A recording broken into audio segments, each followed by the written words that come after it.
주님께서 우리를 부르셨죠.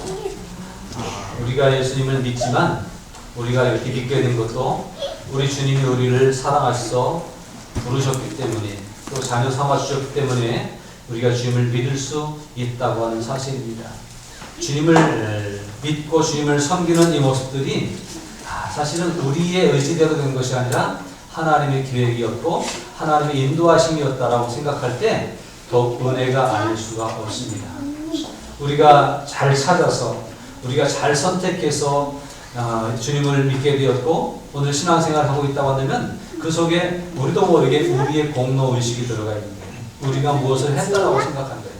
내가 잘 선택했고 내가 잘 살았고 내가 잘 가고 있다고 생각하는 공로의식이 들어갑니다. 그러나 우리 기독교 신앙은 우리의 공로는 다 빼고 오직 예수님의 공로, 예수님의 은혜만 앞세울 때 그 믿음은 건강한 믿음이고 좋은 믿음이 될 수 있어요.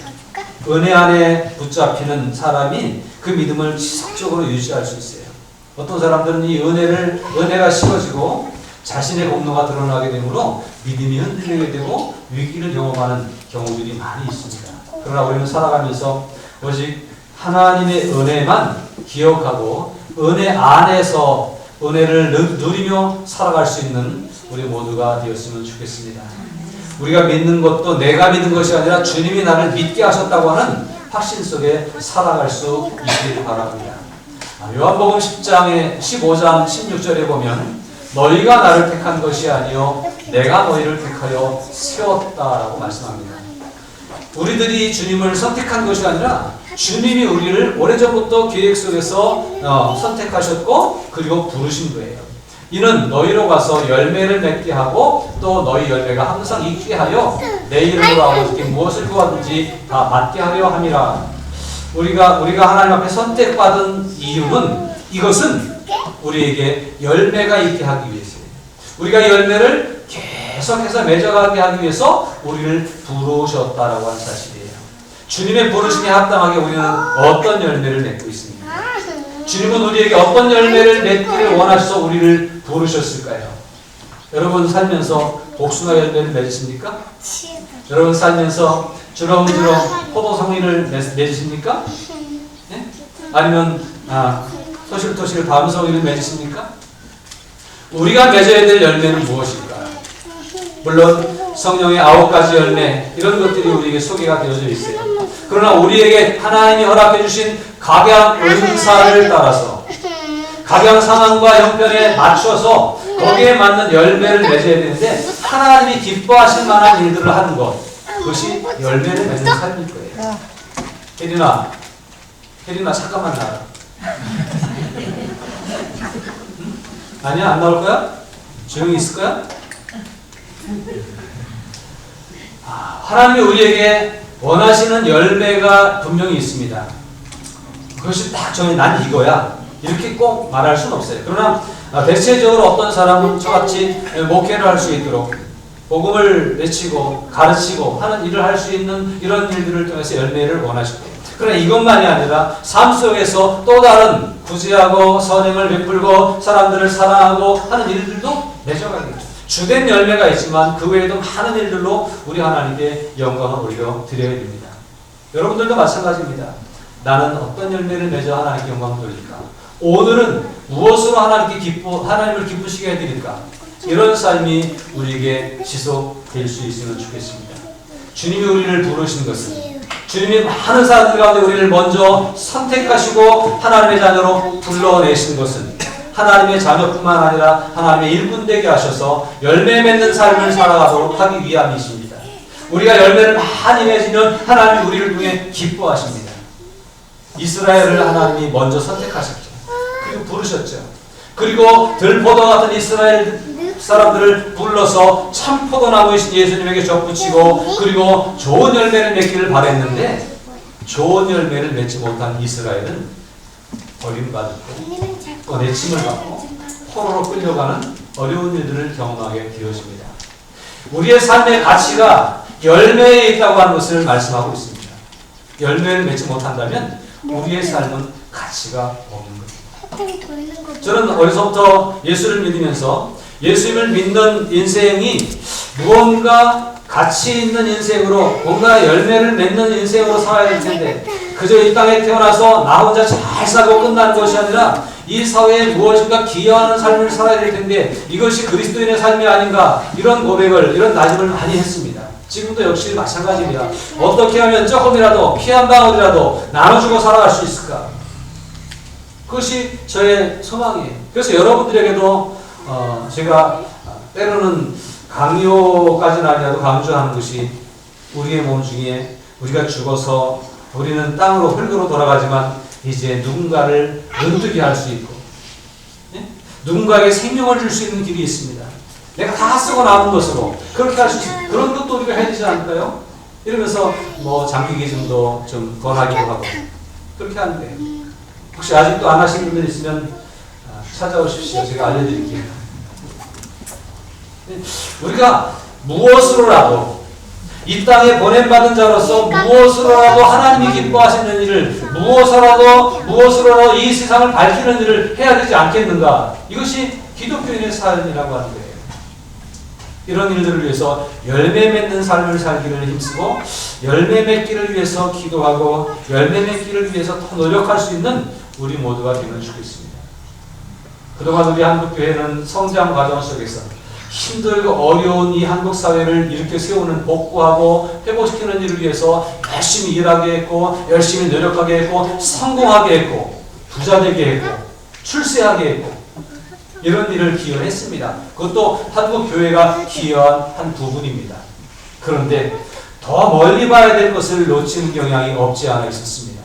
성공만 하면 되는 것으로 출세만 하면 되는 것으로 생각하는 것에서 그쳤던 것이죠. 왜 출세해야 되고 왜 성공해야 되는지를 잊어버린 겁니다. 왜 부자가 되어야 되는지를 망각한 거예요. 부자가 되면 더 맛있는 음식을 먹을 수 있으니까요. 더 큰 집, 넓은 집을 살 수 있으니까요. 손끝에 물 한 방울 안 묻히고 남 부려가면서 살아갈 수 있으니까 부자가 되는 것이 좋은 것입니까? 세상 사람들은 그럴지 몰라도 그리스도인들은 내가 부자가 되어야 하는 이유가 많은 사람들에게 구제하고 나눠주기 위해서입니다. 그리스도인들은 성공하고 출세해야 되는 이유가 더 많은 사람들에게 선한 영향력을 끼치기 위해서 그런 거예요. 돈 많은 기업체를 운영하는 회장님이 사장님이 어디에 얼마 기부했다더라. 그가 그런 위치에 있지만 손 걷고 발 걷고 수혜를 입은 사람들에게 가서 복구 작업을 친히 한다더라. 얼마나 멋있습니까? 그리스도인들 가운데 이런 사람들이 나온다면 그리스도인들 가운데 정치인들도 많습니다. 정치하는 사람들이 정말 백성들을 위해서 희생하는 모습을 보여준다면 얼마나 좋은 영향력을 끼칠 수 있겠어요? 여러분 성공하십시오. 출세하십시오. 특별히 우리 다음 세대들 멋진 일을 하십시오. 그러나 그 멋진 일이 나를 멋지게 하는 일이 아니라 주님을 멋지게 하는 일이고 복음을 멋지게 하는 일이고 세상을 밝히는 일이 될 수 있으면 좋겠습니다. 그렇지 않으면 굳이 멋질 필요도 없고 굳이 출세할 필요도 없습니다. 이렇게 사나 저렇게 사나 한 세상 살다 가는 겁니다. 얼마나 살겠다고. 그러므로 내 삶이 얼마나 가치 있는 삶이 되어야 할까 하는 생각을 가지면서 꿈을 꾸되 가치를 심어줄 수 있는 그런 인생을 살도록 꿈꾸고 그런 인생을 살기 위해서 더 노력할 수 있기를 바랍니다. 어쩌면 그 가치를 실현하기 위해서 내가 조금 더 희생해야 되는지 모릅니다. 더 좋은 옷 입을 수 있지만 조금 덜 좋은 거 2월 상품 입으면 됩니다. 더 맛있는 거 비싼 것도 먹을 수 있지만 그냥 적당하게 수준에 맞춰서 먹고 그리고 그 일부가 누군가에게 배고픈 사람에게 나누어 줄 수 있다면 그게 더 멋지지 않습니까? 우리 푸른마을교회 성도님들은 이런 멋진 인생을 살아갈 수 있으면 좋겠습니다. 하나님은 우리에게 이러한 열매를 맺게 하시기 위해서 우리를 주님의 자녀로 불러주셨습니다. 이제 우리에게 자녀로서의 평안함을 누리게 하고 자녀로서의 안식을 누리게 하고 자녀로서의 은혜를 받게 하고 정말 우린 부족하면서 하나님 나의 아버지시여 이렇게 고백하면서 인생을 풍요롭게 살아가게 하시면서 또 하시는 말씀이 있고 하나님의 뜻이 있습니다. 그것은 바로 우리에게 이제 은혜를 누렸느냐? 평안을 누렸느냐? 이제 사랑을 충분히 받았느냐? 그러면 이제 가라 라고 합니다. 이 15장, 요한복음 15장 16절 말씀 속에서 내가 너희를 택한 것은 열매 맺게 하기 위해서다. 이제 열매 맺기 위해서 너희는 가야 된다. 라고 말씀하고 있습니다. 가십시오. 가만히 있으면 열매를 맺을 수 없습니다. 어디론가 열매 맺을 수 있는 곳으로 가야 될 것이고, 가서 때로는 외쳐야 될 것이고, 때로는 행해야 될 것이고, 몸으로 친히 그 열매를 맺기 위한 수고와 노력을 아끼지 말아야 할 것입니다. 우리가 부름받은 이유는 보냄받기 위해서라고 하는 사실을 명심해야 할 것입니다. 우리 교회는 오늘의 세상에 복음을 선포하면서 나하는 영혼을 주님의 품으로 불러내고 있습니다. 계속 불러내는 거예요. 그래서 주님의 은혜를 누리게 하려고, 주님의 위안을 가지게 하려고 우리는 불러냅니다. 우리 불러냄을 받은 사람들이 교회 공동체예요. 그러나 이 교회는 왜 불러냄을 받았느냐? 보냄을 받기 위해서 불러냄을 받았다고 하는 사실을 잘 기억해야 됩니다. 이것이 이해가 되지 않으면 교회에서 그냥 우리끼리만 잘 먹고 잘 살려고 하는 거예요. 잘 먹고 잘 살아야 되는데 여기서 삐걱거리는 거예요. 보냄받은 자로서 더 희생하고 헌신하고 노력하고 수고하는 일에 앞장서지 못하고 잘 먹고 잘 살려고 하다 보니까 교회 안에서 다툼이 일어나고 삐걱거리는 일이 생기는 거예요. 교회는 잘 되기 위해서, 부흥하기 위해서 존재하는 것이 아니라 보냄받아서 세상을 밝히는 일을 위해서, 빛처럼 소금처럼 쓰임받기 위해서 존재한다고 하는 사실을 명심하는 우리 교회가 되었으면 좋겠습니다. 우리 다음 세대들이 나는 어디로 보냄받을까? 하나님은 나를 어디로 보내실까? 정치판으로 보내실까? 교육자 자리로 보내실까? 아니면 군인의 자리로 보내실까? 하나님은 나에게 목회자로 선교사로 보내실까? 꿈을 꾸십시오. 그리고 깊이 물어보십시오. 하나님께 기도하십시오.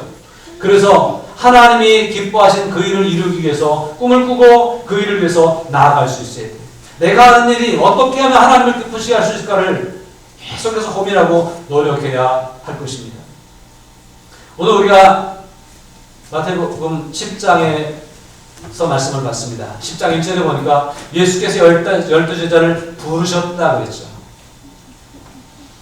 12제자를 부르신 것처럼 저와 여러분들도 하나님이 부르셨습니다. 그래서 주님의 자녀가 되게 하셨어요. 주님의 제자가 되게 하셨어요.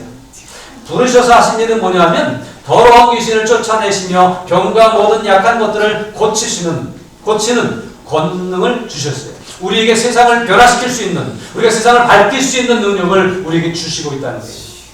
물론 먼저는 복음으로 우리를 변화시켜 주시고 주님의 풍성한 사랑을 느끼게 하면서 우리가 허했던 것들, 우리가 갈급하고 부족함을 느꼈던 것들을 그 은혜와 사랑으로 충분히 채워주시고, 그리고 우리를 또 연단시키고 훈련시키시면서 내가 어디 가서 쓰임받을 수 있을까? 내가 무엇을 할 수 있을까? 이것을 고민하게 하고 기도하는 가운데 사명을 가지고 나아가려고 할 때 주님이 사명을 감당할 수 있는 능력을 부어주신 거예요. 여기 뭐라고 했냐면 더러운 귀신을 쫓아낼 수 있는 권능을 주셨다는 거예요.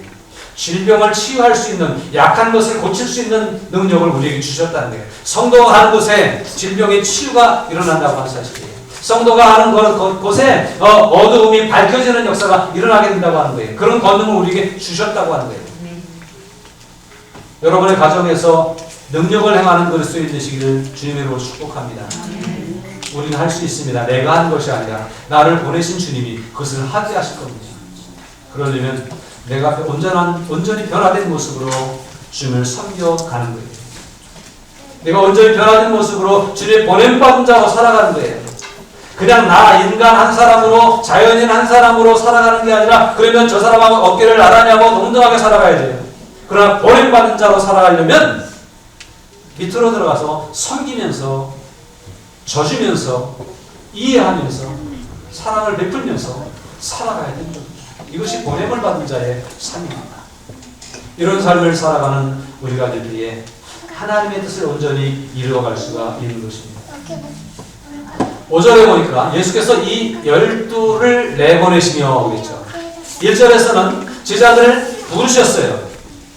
은혜를 주시기 위해서, 사랑을 주시기 위해서, 복음을 통해서 구원받게 하기 위해서, 복음을 통해서 그를 새롭게 세우시기 위해서 부르셨어요. 그리고 그에게 일꾼 될 수 있도록 사명을 주시고 그에게 능력도 부어주셨어요.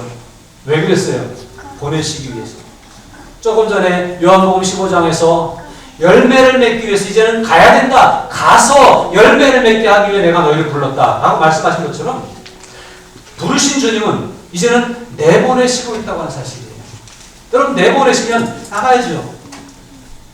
하나님이 나를 어디로 내보내신지를 분명히 알고 내보내심을 잘 받들고 나아갈 수 있길 바랍니다.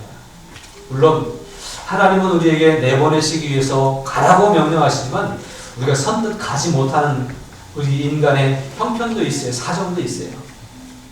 선지자들이나 구약의 일꾼들도 보면 특별히 모세가 얼마나 위대한 일을 했습니까? 그런데 그 모세도 하나님 보낼 만한 사람 보내세요. 나같이 말 못하는 사람 말고 말 잘하는 사람 어디 없어요? 왜 나 같은 사람을 부르셔서 가라고 그러세요? 라고 얘기합니다. 이사야 선지자는 나는 입술이 둔한 사람입니다. 난 입술이 부정한 사람들 가운데 섞여 있는 사람입니다. 라고 얘기합니다. 더 크고 위대한 사람일수록 나는 연약하다고, 난 약하다고 고백합니다. 우리들이 고백하는 것과 똑같아요. 바울은요, 나는 주인 중에 빌수입니다. 난 걸레만도 못한 존재입니다. 라고 고백합니다. 그런데 그렇게 말 못하는 사람, 입술이 부정한 사람, 그렇게 미물만도 못한 사람, 그런 사람들을 주님이 보내실 때는 다 계획이 있으시고 생각이 있으신 거예요. 바울이 그 벌레만도 못한 사람, 기독교를 핍박하던 사람 바울이 얼마나 많은 사람들을 전도했고 얼마나 많은 교회들을 세웠고 얼마나 많은 성경을 써서 사람들을 감동시키고 있습니까? 그 말만 할 줄 모르고 혈기만 부리는 모세를 부르셔서 가라고 하셔서 바로왕을 설득시켰고 이스라엘 백성들을 아울러서 그 말하는 이스라엘 백성들을 끌고 광야에 40년 길을 가게 하신 분이 하나님 아니십니까? 저와 여러분들이 하나님 앞에 엎드리고 굴복하고 주님의 뜻이 그렇다면 나는 힘이 없지만 난 연약하지만 주님의 뜻이 그렇다면 한번 해보겠습니다. 주님 힘주세요. 도와주세요. 그리고 기도하며 엎드릴 때 하나님 우리에게 어떤 놀라운 일을 하게 하실지 기대가 되지 않습니까? 그런 기대감을 품고 오늘도 엎드려 기도할 수 있길 바랍니다. 하나님 왜 하필 나 같은 사람에게 이 일을 맡기셨어요? 그러지 말고요. 내가 할 수 없는 줄 압니다. 난 부족한 줄 압니다. 난 연약한 줄 압니다. 그러나 주님이 보내시는 데는 이유가 있으시겠죠? 이 몸이라도 쓰시기를 원한다면 이 생명도 주님이 원하신다면 십자가 앞에 내려놓겠습니다. 나를 받아주세요. 나를 사용해주세요. 라고 하면서 내보내시고자 하는 하나님의 뜻에 합당한 삶을 살도록 힘쓰는 그런 우리들이 되었으면 좋겠습니다. 다시 말씀을 드립니다. 하나님이 우리를 왜 부르셨느냐는 거예요. 우리를 부르신 이유는 불러서 그저 끌어안고 도닥이고 품에 안고만 계시면 부르신 것이 아니라 이제 그렇게 힘주셔서 내보내시기 위해서 부르셨다고 하는 사실을 명심할 수 있길 바랍니다. 나는 보냄받은 자라고 하는 사실을 머릿속에 항상 생각하고 내가 어떤 일을 위해 보냄받았고 내가 보냄받아서 어떤 일을 감당해야 될지를 늘 생각하고 그것을 위해서 기도할 수 있는 우리 모두가 되었으면 좋겠습니다. 예수님은 이스라엘에게 12를 내보내셨죠. 예수께서 이 12를 내보내시며 명하여 이르시되 이방인의 길로도 가지 말고 사마리아인의 고을에도 들어가지 말고 라고 말씀합니다. 이방인들을 예수님이 이렇게 제쳐놓으셨나요? 사마리아 사람들을 구원받지 못할 사람으로 빼놓으셨나요? 사실 예수님의 사역을 보면 이방인들의 땅도 밟고 다니셨어요. 그리고 이방인들 무슨 뭐 수로보니게 여인 무슨 이방 여인들도 와서 구원받도록 했어요. 친히 만져서 치료하시고 그들에게 구원을 선포하시는 일을 이방인들에게도 하셨어요. 사마리아 고을에 들어가서 사마리아 여인에게 그 죄 많은 여인에게 말씀을 선포하시고 그를 구원시키고 그를 통해서 온 동네를 구원시키고 거기 거하시면서 사마리아의 구원을 이루셨잖아요. 그런데 여기에 말씀을 이방인의 길로도 가지 말고 사마리아인의 고을에도 들어가지 말고 라고 말씀하시면서 그 다음에 하신 말씀이 6절입니다. 오히려 이스라엘 집에 잃어버린 양에게로 가라고 말씀합니다.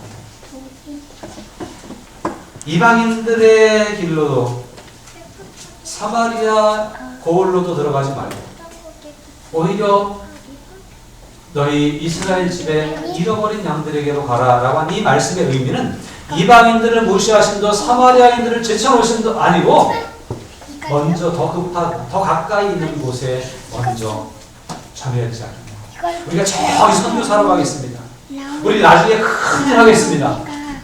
이렇게 멀리 보고 미루지 말고 오늘 내가 할 수 있는 일, 내가 제일 가까이 있는 사람에게 찾아가서 복음을 전하라고 한 말씀은 아닐까요? 얘가 왔다. 이스라엘 집에 잃어버린 양, 라온이. 그를 불쌍히 여기고 그를 찾아가라고 하시는 말씀입니다. 이미 우리가 지난주에 봤던 9장 36절에서 무리를 보시고 불쌍히 여기시니, 이스라엘 백성들을 보면서 불쌍히 여기셨는데 그들이 목자 없는 양과 같이 고생하며 기진하고 있기 때문에, 목자 없는 양같이 방황하고 있는 그들을 바라볼 때에 잃어버린 양으로 여기시고 그 잃어버린 양들을 빨리 찾아와야 되지 않겠느냐라고 그렇게 말씀하고 있다는 사실이죠. 오늘 우리 주변에 잃어버린 바 된 양들이 있지 않습니까? 우리와 같이 교회 다니면 참 좋을 것 같은데, 우리와 함께 가서 예배드리고 은혜를 누리면 참 좋을 것 같은데, 우리 주변에 내가 먼저 빨리 접근했어야 됐고 빨리 접촉해서 그를 인도했어야 될 그 영혼, 그런데 아직도 목자가 없이 방황하고 있고 아직도 잃어버린 바 되어서 헤매고 있는 영혼들이 우리 주변 가까운 곳에 있잖아요. 우리는 캄보디아에 선교도 합니다. 필리핀을 위해서 기도합니다. 또 우리가 흩어져 있는 대륙에 있는 아이들을 우리가 품고 그들을 위해 기도합니다. 그것뿐만 아니라 오늘은 이 말씀 속에서 이 마태복음 10장의 말씀 속에서 이스라엘 집에 잃어버린 양을 찾기 위해서 가라 라고 이 말씀을 보면서 그 넓게 보고 세계 선교를 위해 꿈꾸는 우리들이지만, 그러나 가까운데 더 급하게 더 빨리 쉽게 찾아갈 수 있는 사람들을 외면해서는 안 된다라고 한 말씀으로 들었으면 좋겠습니다. 내가 제일 말하기 좋은 사람이 누구고, 내가 제일 가깝게 지내는 사람이 누구고, 내가 자주 만나는 사람이 누구며, 나와 교제가 친밀한 사람이 누구인지를 생각하면서 그를 이스라엘의 잃어버린 양으로 생각하고 그를 목자 없는 양같이 방황하는 불쌍한 영혼으로 바라보면서 그에게로 갈 수 있는 그런 우리들이 되기를 바랍니다. 주님은 우리를 어디로 보내시냐는 것이죠. 가까운 곳으로, 가장 가까운 곳부터 먼 곳까지, 그러나 지금 빨리 할 수 있는 일부터 하도록 우리에게 명하시고 있다는 사실을 잘 기억했으면 좋겠습니다. 내 가까이 있는 사람은 이 시간 마음에 품을 수 있기를 바랍니다. 그가 이스라엘 집에 잃어버린 양이었구나, 그가 빨리 구원받아야 될 그 사람이구나 라고 하는 것을 생각하고 마음에 품을 수 있는 우리 모두가 되었으면 좋겠습니다. 7절로 가니까 가면서 전파하여 말하되 천국이 가까웠다 하고 천국을 전파하라는 겁니다. 복음을 전파하고 구원받도록 그들을 권면하라고 하는 얘기예요. 8절에 보니까 병든 자를 고치며 죽은 자를 살리며 나병한 자를 깨끗이 하며 귀신을 쫓아내되 너희가 거저받았으니 거저주라고 말씀합니다. 자, 우리가 전해야 되는 내용은 뭐냐면요, 복음을 전하는 거예요. 이 복음을 전함으로써 그에게 병든 것을 고치고 또 죽은 자를 살리고 나병한 자를 깨끗하게 하고 귀신을 쫓아내는 이러한 일들을 하는 거예요. 아까 10장 1절에서 예수님이 제자들을 부르셔서 그들에게 이런 권능을 주셨잖아요. 사실 이런 권능을 받기 이전에 본인들이 병든 자였고 본인들이 죄인이었고 본인들이 문제 있는 사람들이었어요. 그런데 그들을 부르셔서 그들을 회복시켜 주시고 고쳐 주시고 치료해 주시고 어루만져 주시고 멀쩡한 사람 되게 하셔서 그들을 보내셨다고 하는 사실이에요. 마태복음을 기록한 사람은 사도 마태입니다.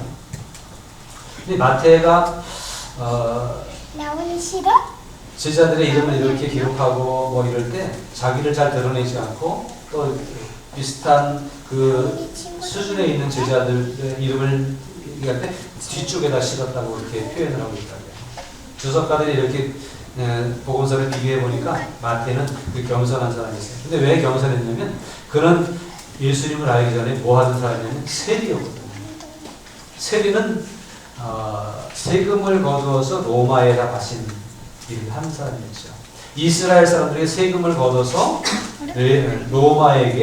로마 제국에다 바치는 역할을 하는 사람이 세리였죠. 그러니까 당시에 유대인들이 볼 때는 세리는 아주 못된 사람이고 같은 동족이지만 그는 이방인과 똑같아. 어떻게 동족의 것을 걷어가지고 이방인들에게 줘. 이렇게 생각하는 사람이 있어요. 그런 세대이 마태였습니다. 그런데 그가 예수님을 만나고 나서 변화되었어요. 이렇게밖에 없겠냐고? 그리고 그는 겸손한 사람이 되었고 그 자신의 과거를 생각해서 자꾸 겸손해지고 자꾸 자기를 감추는 그런 모습을 보이고 있다라고 주석가들은 신학자들은 얘기하더라고요. 그것처럼 원래 마태 역시도 유대인들의 시각으로 볼 때 또는 하나님의 시각으로 볼 때도 건강한 삶을 살아간 사람은 아니었어요. 남의 것을 빼앗아서 그런데 그 부름받은 이후로 그는 변화되었고 이 모든 것들이 고쳐졌어요. 인격이 고쳐지는 거예요. 인생이 달라지는 거예요. 생활 습관이 바뀌어지는 거예요. 우리가 추구하는 방향이 달라지는 거예요. 복음은 우리의 삶을 달라지게 하는 겁니다. 제가 오늘 처음부터 말씀드린 것이 그거잖아요. 예수 믿는 사람은 세상 사람들처럼 출세가 목적이면 안 돼요. 성공이 목적이면 안 돼요. 예수 믿는 사람은 그 모든 것을 이룰 때 그 목표가 달라야 돼요. 그래서 하나님의 뜻을 이루기 위해서 더 많은 사람들에게 하나님의 빛을 비춰주기 위해서 우리는 열심히 살아야 되겠죠. 그런 꿈과 목표를 이루기 위해 살아가는 것이 우리 그리스도인들의 모습입니다. 우리가 복음을 전하는 것도 마찬가지예요. 우리가 복음을 전해서 우리에게 유익이 뭐예요? 우리가 복음을 전함으로 그 영혼들을 불쌍히 여기는 마음으로 복음을 전한 이유는 그들을 고쳐주기 위해서, 그들의 죽은 영혼을 살려주기 위해서예요. 그들의 깨끗하지 못한 모습, 하나님께 나아올 수 없다고 생각하는, 스스로도 그렇고 누가 봐도 그렇고 죄인이라고 생각하는 그 모습을 복음으로 치유해서 하나님께 나아올 수 있게 하는 거예요. 나병한 자들은 이 무리 속에 들어올 수 없었잖아요. 예배당에 들어올 수 없었잖아요. 그를 고치면 그는 들어올 수 있는 거예요. 복음을 통해서 그들을 얽어매고 있고 그들의 삶을 자꾸 구렁텅이로 몰고 가는 귀신을 쫓아내는 일들을 우리가 할 수 있는 겁니다. 이것이 복음을 전하는 이유입니다. 다시 한번 돌아보십시오. 내가 품어야 될 이스라엘 집에 잃어버린 양 같은 그 영혼이 오늘 사단에게 붙잡혀서 세상에서 자꾸 헤매이고 있고 힘들어도 어디다 허소하고 하소연할 때도 없이 괴로워하고 있는 모습이 있지 않습니까? 그걸 풀어주기 위해서 우리가 가야 되는 거예요. 육신의 병이 들고 마음의 병이 들어서 힘들어하고 고달파하는 그들의 영혼을 복음을 통해서 치료하고 회복시켜 주시기 위해서 우리가 가야 되는 거예요. 가만두면 그들이 어떻게 여기 찾아옵니까? 가만두면 그들이 어떻게 하나님을 아버지로 고백하며 나올 수 있습니까? 주님이 하시지만 주님이 우리들을 보내셔서 그 일을 하게 하시는 거예요. 그러므로 우리를 보내시는 그 뜻에 합당하게 복음을 들고 나가 외치면서 그들의 삶을 변화시켜주고 새롭게 해주는 역할을 우리가 감당할 수 있길 바랍니다. 먼저는 우리가 온전히 치료받고, 먼저는 온전히 우리가 새로워지고, 우리의 온전한 거룩한 모습으로, 제자다운 모습으로 그들에게 다가갈 때에 그들을 움직일 수 있고 감동시킬 수 있고 변화시킬 수 있는 우리들이 되는 겁니다. 내가 빛이어야 빛을 비출 수 있잖아요. 내가 소금이어야 소금을 맛을 내게 할 수 있잖아요. 소금이 형식적인 마디은 소금인데 가가지고 앉자 아무리 얘기해봐야 짜긴 뭘 짜. 그리고 땅에 짓밟히는 것이 그것이 아니라 복음으로 변화된 모습을 가지고 나아가서 그들에게 짠맛을 느끼게 하고 그들에게 빛의 소중함을 깨닫게 하고 그런 일을 통해서 그 영혼들을 주 앞으로 인도하는 이 일을 위해서 주님은 우리를 보내셨다고 한 사실이에요. 우리가 무엇을 해야 합니까? 복음을 전하고 또 온전한 삶으로 회복시키기는 그 일들을 우리가 적극적으로 해야 되는 거예요. 힘들어하는 이들을 찾아가십시오. 그리고 그들을 도와줘서 일어설 수 있게 하십시오.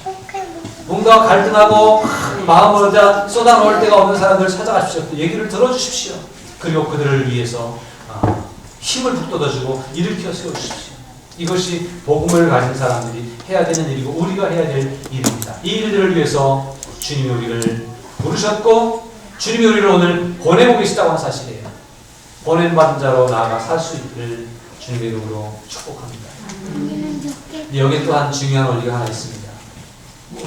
우리가 구원받은 것이 값을 지불하고 받았습니까? 그냥 받았습니까?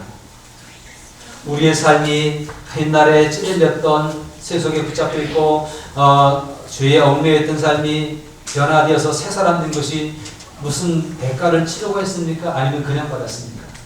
오직 주님의 은혜로 우리는 거저받지 않았습니까?